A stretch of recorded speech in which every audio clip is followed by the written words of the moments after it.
Bonjour, bienvenue sur notre chaîne d'Histoire Sage. Bonne lecture. En regardant un bel homme d'âge mûr sortir du magasin avec deux belles jumelles de 10 ans, on se dit que ce sont d'adorables créatures. Deux petites princesses vêtues de rose, dans une boîte et des nœuds, leurs boucles blanches se balançant dans le vent. Les filles gloussaient et discutaient de leurs achats, tandis que leur père souriait à une mendiante enveloppée dans des haillons en lambeaux. Elle se tenait près des marches menant à l'entrée, le soleil brillant dans ses yeux, et elle louchait sur l'homme. En regardant les filles, la mendiante essaya de se protéger le visage avec sa main alors que le soleil brillait directement dans ses yeux. L'une des filles s'arrêta soudain et regarda la mendiante, l'autre arrêta également de suivre le regard de sa sœur et le dit immédiatement à son père. « Regarde, dit-il, l'une des sœurs demande de la nourriture. » Dit la seconde. Pierre regarde la mendiante, dont le visage est baigné de soleil, et se fige littéralement. Elle l'était vraiment, Pierre ne pouvait s'empêcher de reconnaître sa femme, celle qui était morte il y a 5 ans. Pierre ferma les yeux, oubliant momentanément où il se trouvait et qui était avec lui. D'une manière ou d'une autre, des pensées et des souvenirs enchevêtrés ont émergé comme un torrent turbulent, comme s'il remplissait une rivière de montagne après des pluies tropicales. Il était là, un jeune homme insouciant qui dansait au son de la musique lors de la remise des diplômes de son école avec quelques camarades. Sophie, Michel ou Gisèle, peu importe, rien ne pouvait détourner le regard de Camille, la professeure de dessin dont Pierre était éperdument amoureux. Camille n'a pas eu l'occasion d'apprendre les beaux-arts dans la classe de Pierre, ses cours de dessin se sont terminés au lycée, alors que Camille elle-même avait déjà obtenu son diplôme. Pierre ne s'est pas penché sur les complexités de l'âge, il avait 15 ans à l'époque, soit 1 an de plus que ses camarades de classe, ayant commencé l'école à presque 7 ans. Enfant, il est tombé malade et a commencé l'école en retard. Maintenant, à 18 ans, il est un adulte, avec le droit légal de s'intéresser aux femmes qu'il aime. Et il aimait Camille. Elle avait commencé à travailler à l'école l'année dernière, elle n'avait que 21 ans, elle était fraîchement diplômée de l'université et elle travaillait avec des adolescents. Pierre s'est rendu au zooparc de Beauval avec ses parents en septembre, manquant ainsi la grande fête de la rentrée scolaire. Il n'a pas vu Camille Vega entourée de tous les enseignants. Pierre est arrivé à l'école la dernière semaine de septembre, juste à temps pour être en retard le premier jour. Il montait les escaliers pour aller en classe et elle descendait. « Bonjour, je suis nouveau, tu sais où on fait les examens médicaux ?» « Je n'en ai aucune idée, répond-elle en haussant un sourcil. »« Eh bien, où vas-tu si vite ?»« C'est l'heure de la prochaine leçon, n'est-ce pas ?» poursuit Pierre en la tenant par la taille et en la regardant dans ses yeux bleus. Camille répond avec inquiétude, « Ah, tu es donc d'une autre classe. » « Elle est vraiment très belle, dit Pierre calmement à son ami, tu es faux. Il n'y a pas de nouveaux élèves d'une autre classe cette année, ils n'ont pris cet hippopotame qu'à titre exceptionnel. On est sur le point d'être diplômé, Lohan. Pierre lui répond. C'est la nièce du directeur. Ceux qui veulent un diplôme sans soif doivent donc la respecter et l'honorer, murmure le voisin. Quels sont les ragots, demande l'instituteur. Oh, je vois, Pierre est de retour à l'école. Il y a une nouvelle fille dans l'autre classe, celle-là aussi, elle est très belle, raconte Pierre à son ami. Tu es fou. Il n'y a pas de nouveaux élèves dans l'autre classe cette année, ils ont seulement pris cet hippopotame comme une exception. Nous sommes sur le point d'être diplômés, Lohan, répond Pierre. Tu as oublié que ton journal est toujours avec toi ou avec ta mère. Il est aussi au courant de tes cours, s'écrie le professeur de physique. Ce n'est que 2 jours plus tard que Pierre a découvert que la fille qu'il avait attrapée dans les escaliers n'était pas une étudiante, mais une enseignante jusqu'à il y a près d'1 an. Encore une fois, il n'arrive pas à croire qu'il y ait des professeurs aussi jeunes. Elle n'avait que 4 ans de plus que lui, la différence était vraiment énorme. Mais l'éthique de l'école n'a pas permis à Pierre d'exprimer ses sentiments de quelque manière que ce soit ce jour-là. Alexia lui a écrit une carte de Saint-Valentin, il voulait l'envoyer de façon anonyme, mais il a pensé qu'elle ne comprendrait pas. Il voulait l'envoyer anonymement, mais il s'est dit qu'elle ne comprendrait pas, tu pourrais penser que c'est un des professeurs, le professeur d'éducation physique, le professeur d'atelier, ou peut-être le professeur d'histoire. Il a donc décidé de la signer, elle l'a récupérée à l'heure du déjeuner derrière l'école. Tout le monde savait ce que les lycéens y faisaient parfois, et Pierre ne faisait pas exception. Étonnamment, il était seul, il s'est avéré que ce n'était pas bien de faire cela. Seulement, personne ne s'est présenté, tout le monde aurait dû se réfugier à la cantine. Et puis elle est apparue au coin de la rue, en talons hauts, marchant dans la neige, vêtue d'une jupe noire et d'un chemisier blanc. Pierre n'en finit pas de s'émerveiller de la voir enseigner l'art aux enfants, avec son chemisier parfaitement blanc qui reste toute la journée sans la moindre trace de peinture. Elle s'est approchée de lui et lui a donné une carte de la Saint-Valentin. Elle tremblait d'excitation ou de froid. Pierre voulait juste la prendre dans ses bras et la réchauffer. « Tu l'as fait ?» demande-t-elle. « Oui », répondit Pierre en continuant à sourire sans hésiter. Camille commença à dire « Tu n'aurais pas dû faire ça », mais Pierre se contenta de la rapprocher et de l'embrasser. Il se dégagea et regarda nerveusement autour de lui pour voir si quelqu'un les avait vus. « Tu es un garçon stupide, dit-il en se tortillant, j'ai déjà 18 ans, détends-toi, Camille. » Pierre sourit d'un air suffisant. Elle ne dit rien et s'enfuit en direction de l'école. Depuis, Camille l'évitait par tous les moyens. Cela gênait Pierre, mais il ne pouvait rien y faire. Et maintenant, les souvenirs le ramènent à la remise des diplômes.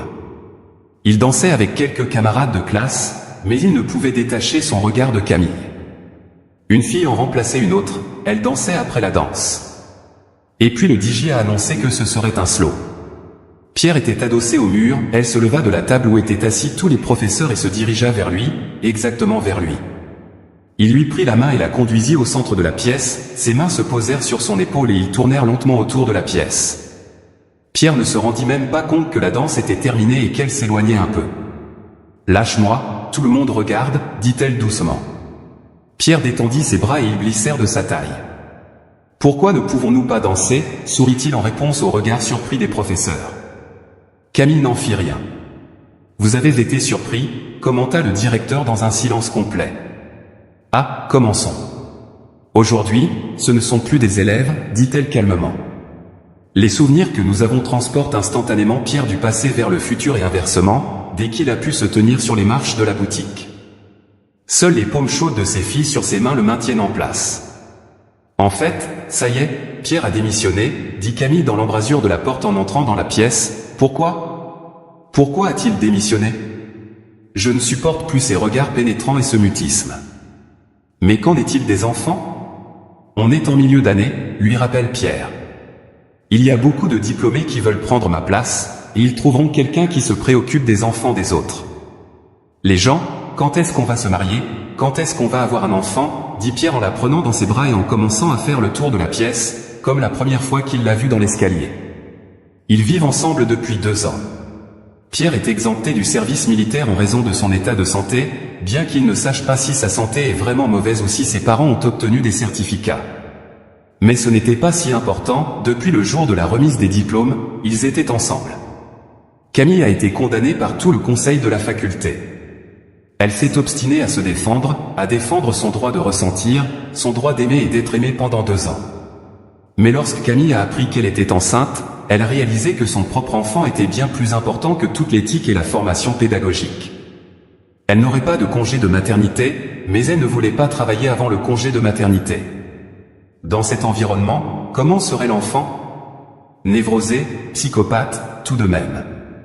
D'ailleurs, Pierre gagnait bien sa vie après l'école, il est entré dans une usine et a connu une réussite impressionnante en 2 ans, devenant chef de brigade, un jeune homme prometteur.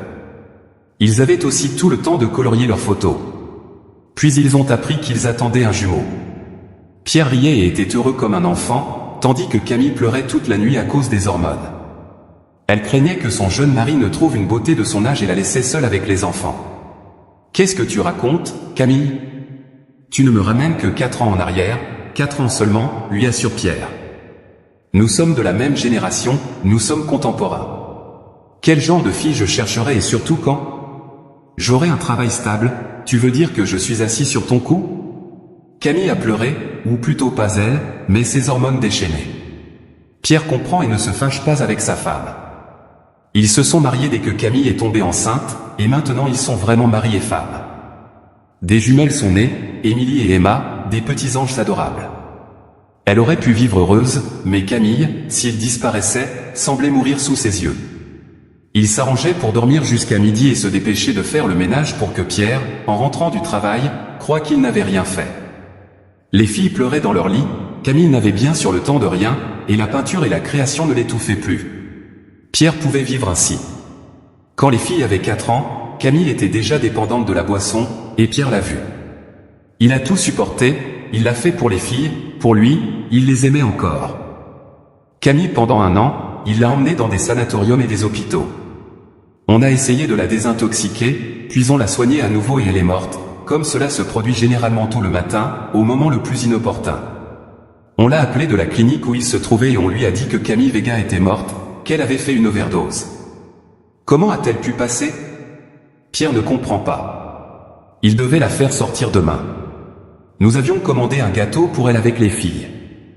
Eh bien, maintenant vous avez une raison de faire la fête, dit la femme en plaisantant. Pierre est en état de choc, elle ne comprend pas ce qui se passe. Que faire? Où aller? Et où fuir? Peut-être s'agissait-il d'une plaisanterie cruelle de quelqu'un.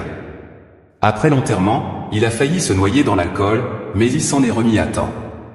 J'avais les filles qui allaient s'occuper d'eux pendant 5 ans, j'étais tout pour eux, une maman, un papa, une nounou, et tous les autres.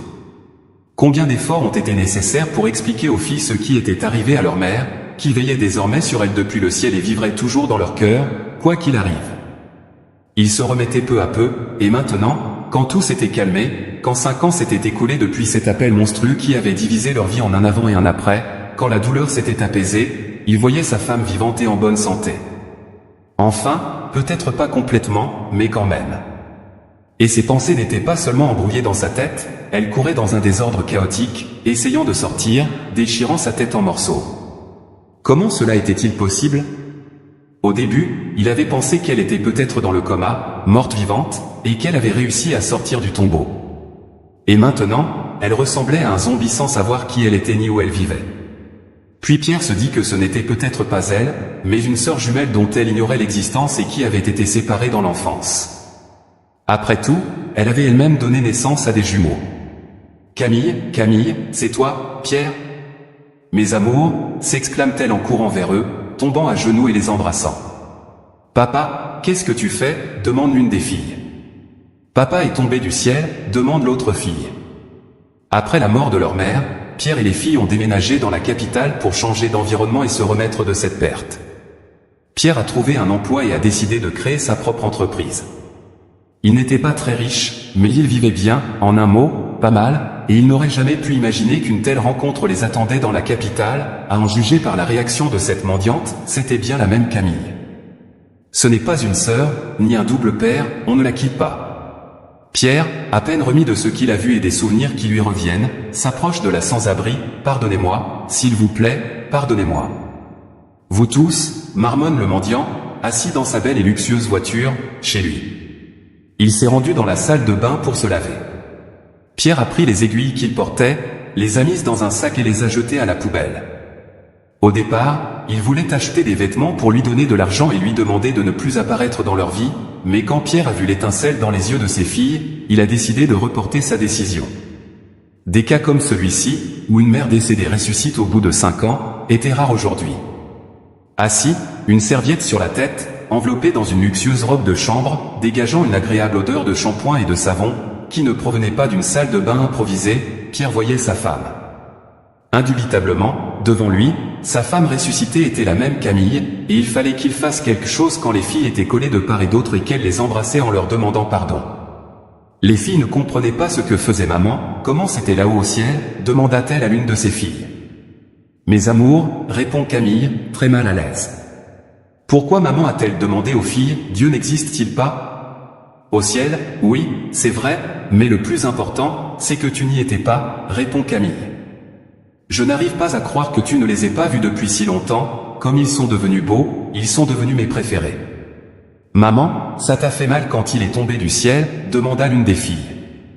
C'était douloureux, mes amours, très douloureux, répondit sa mère. Et comment es-tu tombé? Demandèrent les filles.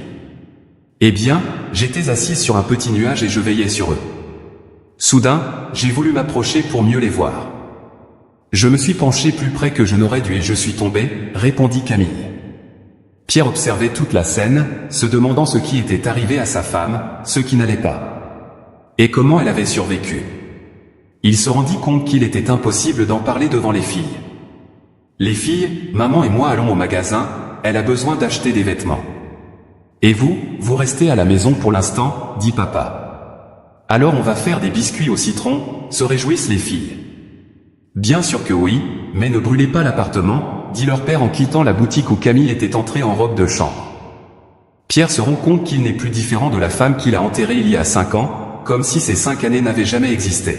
« Dis-moi si tu regrettes vraiment ce que tu as fait ou si c'est une ruse » demanda Pierre. « Tu ne vois pas et tu n'entends pas qui je suis » demanda Camille avec sincérité. « Je ne vois et n'entends toujours rien. Je ne suis pas un garçon de 10 ans qui se laisse facilement berner par des histoires de paradis, de Dieu et de chute des nuages, dit Pierre.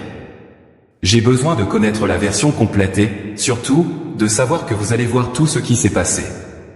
Ce n'est qu'à ce moment-là que je pourrai prendre une décision.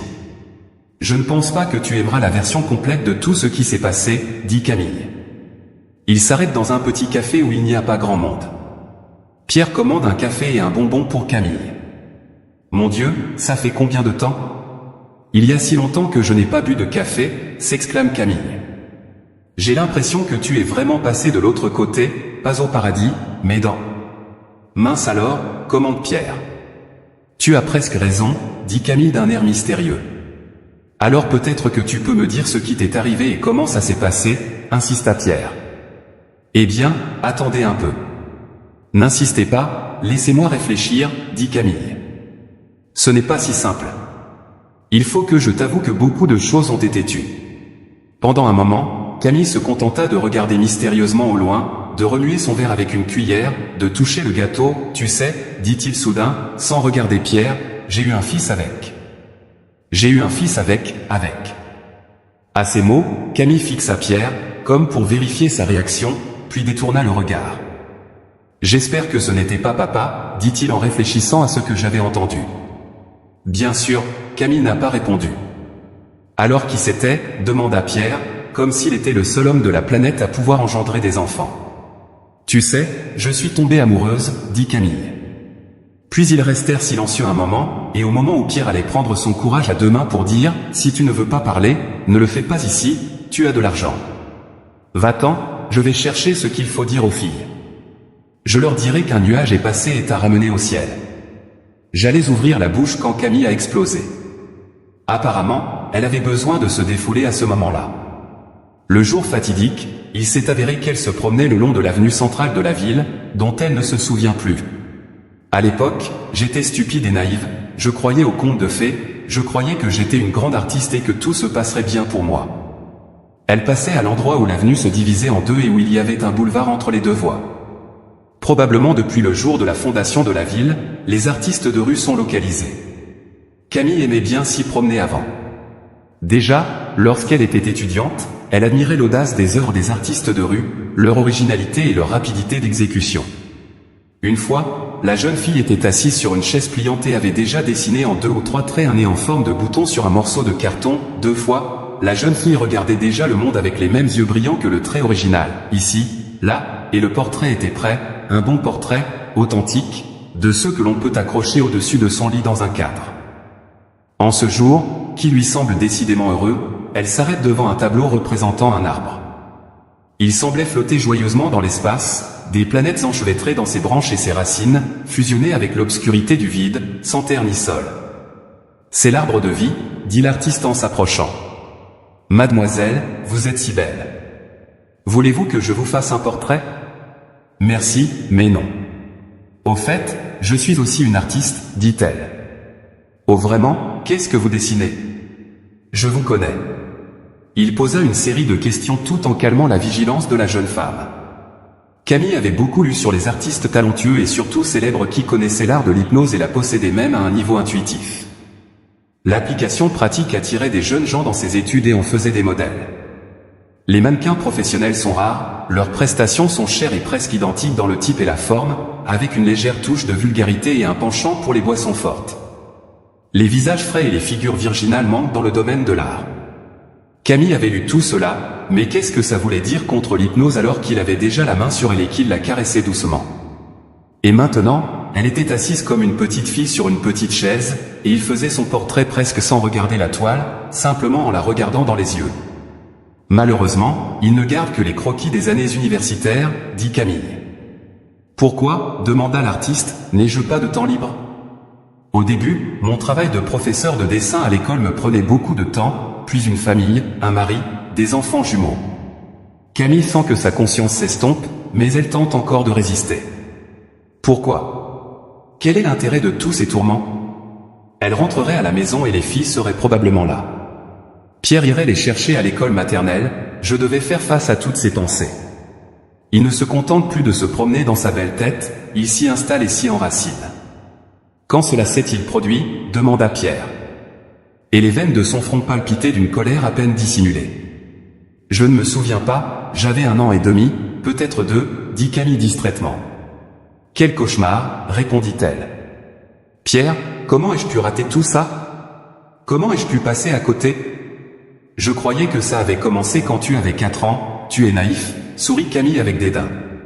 Quand j'avais 4 ans, il était trop tard pour faire quoi que ce soit, j'étais déjà très engagé avec lui. Ils se sont rencontrés en cachette, et il a initié Camille à l'alcool et à d'autres vices, lui offrant petit à petit de quoi se détendre. Détendre et rafraîchir sa peau pour qu'elle soit impressionnante dans ses peintures. Puis les problèmes ont commencé et elle a dû aller à l'hôpital. Il ne lui a jamais rendu visite, il a dit qu'il ne pouvait pas le supporter physiquement. Son apparence pouvait affecter sa vision. Mais lorsqu'il est sorti de l'hôpital, il a immédiatement eu une nouvelle idée créative. Elle était fascinée par lui, et oui, il était très riche et même un peu célèbre. Un jour, un collectionneur a acheté toutes ses toiles à un prix sans précédent et a prévu de s'installer dans la capitale. Avec moi, vous êtes ma muse, lui dit-il. Mais les filles, qu'est-ce qu'on en fait? Demande Camille. Quoi? Les filles n'ont pas l'air de comprendre, mes filles ont des jumelles, dit-il. Camille, tu dois choisir, répondit-il, qu'est-ce que tu comprends? Je suis un homme et aucun enfant ne rentre dans mes plans, surtout pas ceux d'un autre, dit l'homme. L'homme continua à la fixer intensément dans les yeux, comme des animaux blessés ou des enfants malades. Comment puis-je les quitter? Que vais-je leur dire? Balbutia Camille. J'ai tout préparé, il ne me reste plus qu'à retourner à l'hôpital, dit l'artiste, mais je ne veux pas. Les expositions nous attendent, Paris, peut-être Vienne, dit l'artiste d'une voix languissante. Portant le verre aux lèvres de Camille, elle en but une gorgée. Camille a été emmenée en ambulance et a terminé avec succès le nouveau cours de rééducation à un jour de la fin. Lorsque Pierre a été informé de sa mort, le message était faux. Un riche artiste avait soudoyé tous ceux qui avaient besoin de médecins, et le chef de la clinique se trouvait dans le cercueil d'une autre femme. Une mendiante sans nom était morte dans la clinique la veille, mais il n'avait rien coûté à l'artiste pour la déguiser. Pour tout le monde, elle était Camille. Camille, malheureuse et droguée, accompagne le célèbre et riche artiste dans la capitale, rêvant de la célébrité qu'a connue la muse de Salvador Dal. Cependant, la capitale s'est avérée être un rêve également, il n'y avait pas d'exposition ou de peinture, seulement des réjouissances alcoolisées sans fin avec la société bohémienne. Ils avaient leurs propres règles et coutumes, sensiblement différentes de celles des gens ordinaires. À un moment donné, Camille s'est rendue compte qu'elle était enceinte. Elle était heureuse, plus heureuse qu'elle ne l'avait été en vivant avec l'artiste depuis longtemps. Vraiment, qui voulait de ce bébé? Enfin, elle pouvait tenir un vrai enfant contre sa poitrine, pas seulement dans ses rêves. Nous aurons un enfant, dit-elle à l'artiste. Tu es fou, mon fils. Je suis en crise créative, je suis coincé, tu ne vois pas? Depuis notre arrivée dans la capitale, je n'ai pas peint un seul tableau. Je pensais que tu serais ma muse et tu me fais couler, mon fils. Quel père suis-je? Je suis un créateur, je suis un dieu, s'écrie l'homme. Mais même Dieu a eu un fils, dit Camille. Quel fils? Tu es fou, l'artiste n'est pas Jésus-Christ, tu comprends? Ah, oui, mais Dieu a sacrifié son fils, et moi aussi. Je vais te sacrifier. Je vais te sacrifier. Tu vas te faire avorter, s'exclame pompeusement l'artiste. Je n'y penserai même pas, dit Camille. Tu vas me défier et défier Dieu, s'écrie l'homme, tu n'es pas un dieu, tu n'as aucun talent. Tu as eu de la chance tout seul. Une fois pour toutes, dit Camille, sa voix porteuse de mépris et de dégoût alors que l'homme reste silencieux, semblant conclure son histoire. Qu'est-il arrivé à l'enfant? Demanda Pierre au bout d'un moment. Il essayait de ne pas regarder Camille, et elle lui inspirait des sentiments contradictoires, avec une prédominance de la passion. Il la plaignait vraiment du fond de l'âme. Une pauvre femme malheureuse, trompée, tombée dans les griffes d'un manipulateur cruel. Il était en partie responsable de ce qui lui était arrivé, il l'avait droguée, hypnotisée et soumise à des expériences psychologiques. Et il ne savait rien, il ne voyait rien, ou peut-être ne voulait-il pas savoir. Il travaillait pour gagner de l'argent, mais à quoi bon gagner de l'argent s'il ne pouvait pas sauver et protéger sa bien-aimée? Il avait une excuse, il essayait de le faire pour les filles, et il tenait à elle, mais il ne tenait pas à sa femme, une femme qui lui faisait confiance et qu'il aimait.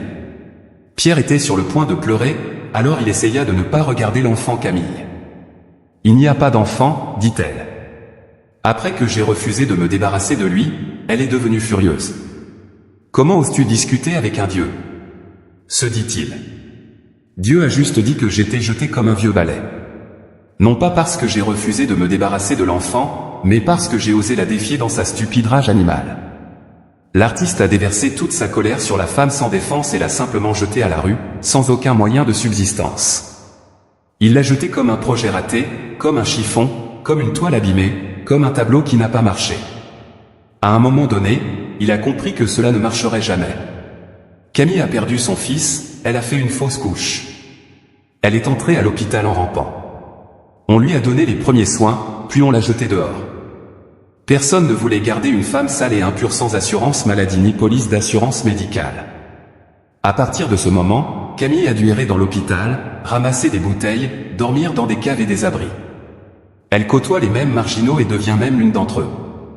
À un moment donné, lorsqu'elle a cessé de pleurer et qu'elle s'est libérée de l'influence de l'artiste, réalisant où étaient ses rêves et où était la réalité, Camille s'est souvenue de sa famille et a compris que son mari et ses filles n'étaient pas son fantasme, comme Canaya l'avait suggéré.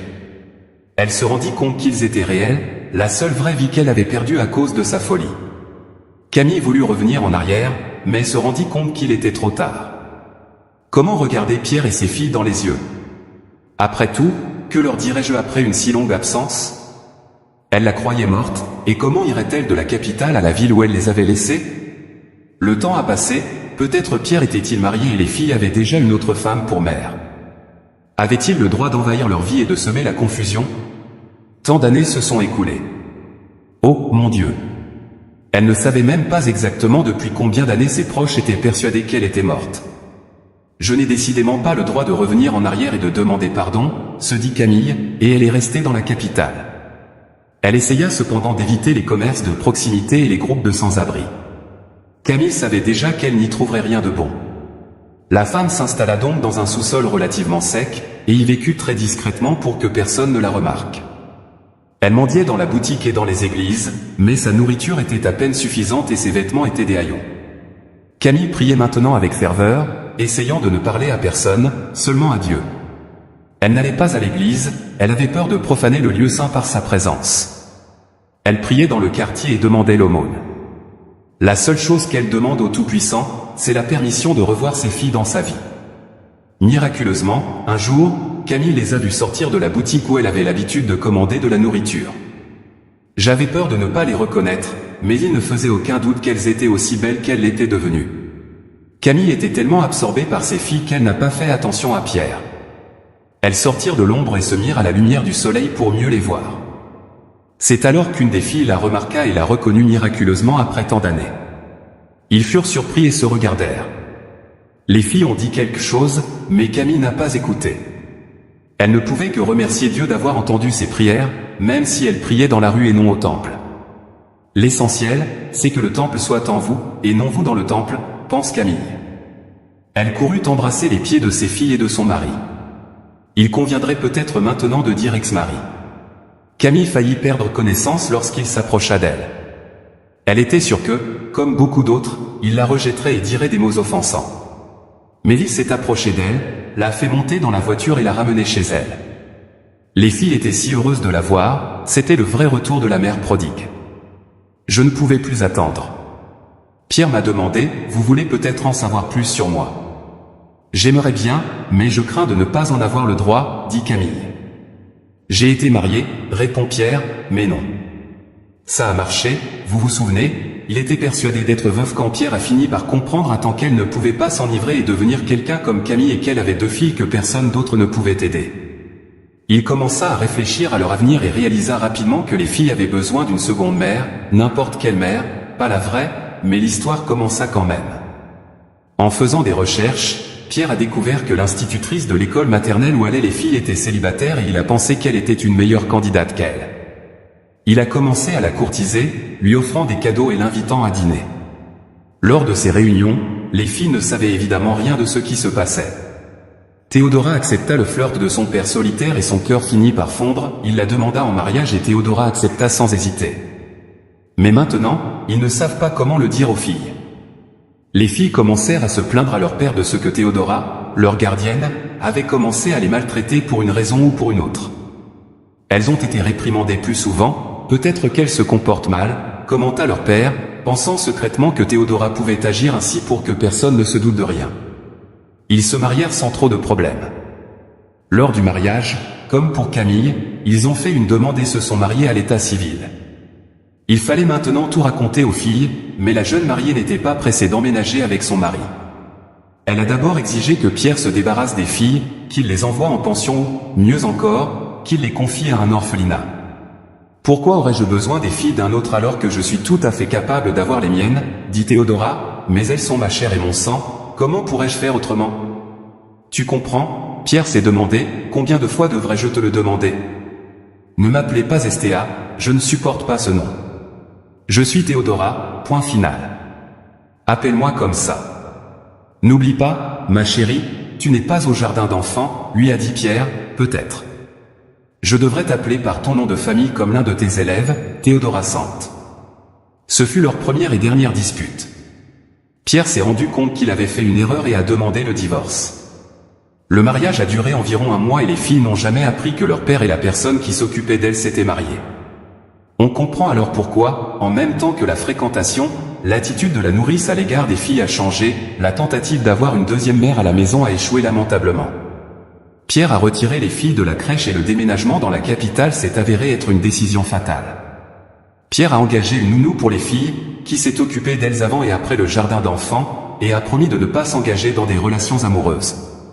Ton histoire n'est pas aussi triste que la mienne, commente Camille après l'avoir entendue. Alors, qu'allons-nous faire, comment allons-nous vivre, demande-t-il à sa femme. Je ne sais pas, c'est à toi de décider, je n'ai rien à dire là-dessus. J'aimerais bien voir les filles, au moins de temps en temps, dit Camille. Pierre ne répond pas, il reste assis en silence, fixant un point devant lui. Une fois de plus, il semblait y avoir une lutte en lui, une bataille entre le bien et le mal, comme si Pierre s'était scindé en deux. Une moitié de lui disait que cela devait cesser et qu'il ne devait permettre à personne de traiter ses filles de la sorte. Il s'approche à nouveau de ses filles. L'autre moitié lui a dit qu'il devait tout oublier et saisir l'occasion, pardonner et recommencer.